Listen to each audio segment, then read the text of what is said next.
पश्चिम Asia में महागंज की आग भड़कने की आशंका और ज्यादा तेज हो गई है। जैसे जैसे इजराइल गाजा में जमीनी ऑपरेशन करने के लिए आगे बढ़ रहा है और जैसे जैसे उत्तरी इजराइल में लेबनान की सीमा और जॉर्डन की सीमा पर तनाव व जंग का रूप ले रही है।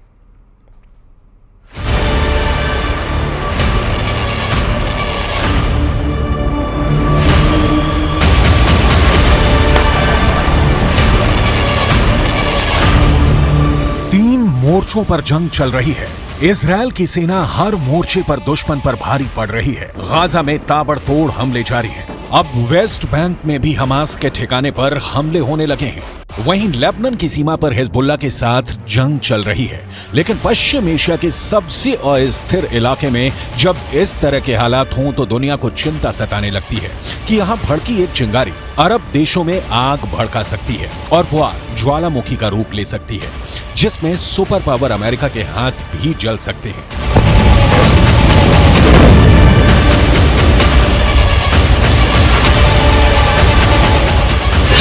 पश्चिम एशिया में महातबाही की दस्तक।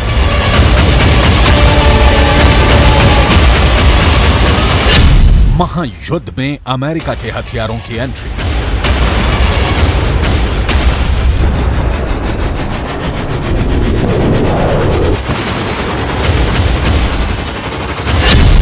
अमेरिका ने की ईरान को रोकने की तैयारी।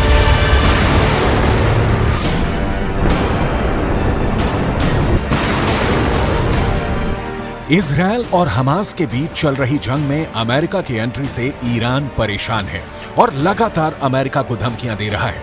अमेरिका को भी पता है कि अगर इजरायल और हमास का युद्ध गाजा से निकलकर लेबनान या सीरिया तक भी पहुंचता है तो इस जंग में अमेरिका को कूदना पड़ेगा, क्योंकि उसके बाद ईरान छिपकर वार करने की जगह खुलकर इजरायल के खिलाफ हमला बोल देगा, जिसकी शुरुआत हो चुकी है। पिछले 4 दिनों में हर रोज अमेरिका पर हमले हुए। इराक में अमेरिका के मिलिट्री बेस को मिसाइल और ड्रोन से निशाना बनाया गया। सीरिया में भी अमेरिका के सैन्य ठिकानों पर हमले हुए तो यमन से भी हूथी आतंकियों ने मिसाइल और ड्रोन से इजरायल पर ताबड़तोड़ हमला करने की कोशिश की, जिसे लाल सागर में तैनात अमेरिका के एक युद्धपोत ने नाकाम कर दिया।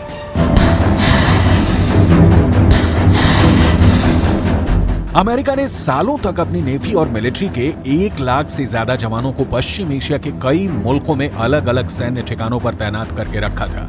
लेकिन जो बाइडेन के राष्ट्रपति बनने के बाद नीतियां बदली और अमेरिका ने पश्चिम एशिया से ध्यान हटाकर अपना ध्यान हिंद प्रशांत महासागर में लगाया और इराक और सीरिया में तैनात अपने रक्षा कवच को कम करके थार्ड और पैट्रियट सिस्टम को पैसिफिक में लेकर चले गए। और अब जब ईरान के इशारे पर अमेरिका के सैन्य ठिकानों पर हमले किए जा रहे हैं तो अमेरिका को अपनी सुरक्षा व्यवस्था फिर से मजबूत करनी पड़ रही है।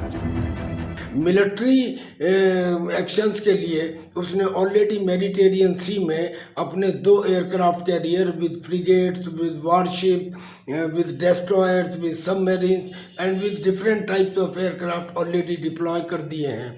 इसके साथ साथ वो जितने अपने मिलिट्री बेसिस हैं उन मिलिट्री बेसिस को स्ट्रेंथन करेगा और वहाँ पर हर तरह का एयरक्राफ्ट और एम्यूनिशन को पहुँचाएगा। सितंबर 2021 की जानकारी के मुताबिक पश्चिम एशिया में अमेरिका के 36 सैन्य ठिकाने थे, जहां करीब 43,000 जवानों की तैनाती थी और पूरे पश्चिम एशिया में एक सुरक्षा चक्र तैनात था। ईरान के आसपास अमेरिका के कितने सैन्य ठिकाने थे और कैसी तैनाती थी? लेकिन मौजूदा वक्त में यहाँ के अधिकतर अमेरिकी मिलिट्री बेस पर तैनाती को कम कर दिया गया है। लेकिन एक बार फिर अमेरिका का फोकस पश्चिम एशिया की ओर बढ़ा है और पुराने रक्षा कवच को एक्टिवेट किया जा रहा है।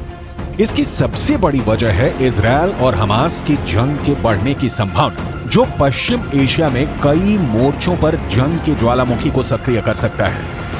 वर्तमान की स्थिति को देखते हुए अमेरिका अपने एयरक्राफ्ट डिप्लॉय करेगा और एयरक्राफ्ट में भी F-15, F-16, F-35, A-10। America ने पश्चिम एशिया में एयर डिफेंस सिस्टम को एक्टिवेट किया।